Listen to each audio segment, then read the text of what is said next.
Hi guys, there has been a storm outside my room for the last 10 minutes and everything's flooded already. There's thunder, there's lightning, my bulbs have blown, so I'm kind of in the dark here. So I thought it was the perfect time to stand here and talk to you about an up-and-coming horror game called The Evil Within. Now I am particularly excited about The Evil Within because in my opinion it's the most promising horror game in a long time. I love horror, but horror has recently devolved into jump scares and action horror. The Evil Within is a survival horror. It goes back to the roots of survival horror, kind of like the early original Resident Evil games where you have limited ammo, but it's trying to move away from clunky controls. So I believe that you can walk and shoot at the same time, which is good.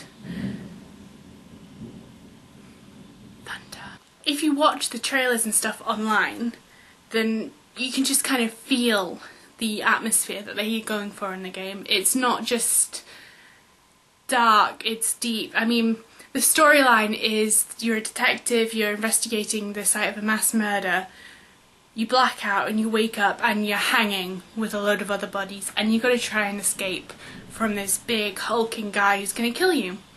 So right away there's atmosphere.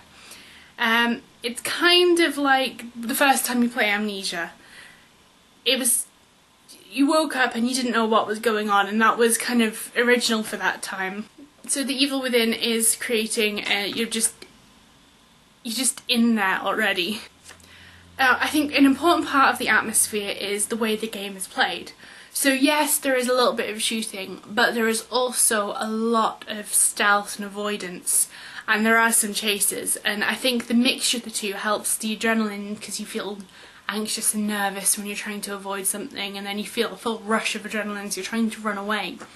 So the way the game plays out depends on you and your skill, if you're good at being stealthy or if you just have to shoot your way out and then maybe axe your way out if you run out of ammo.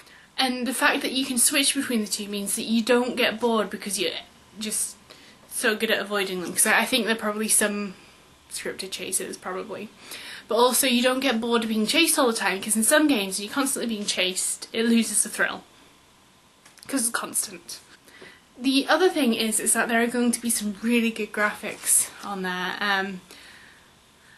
Of course, I can't really talk much about graphics considering my thing.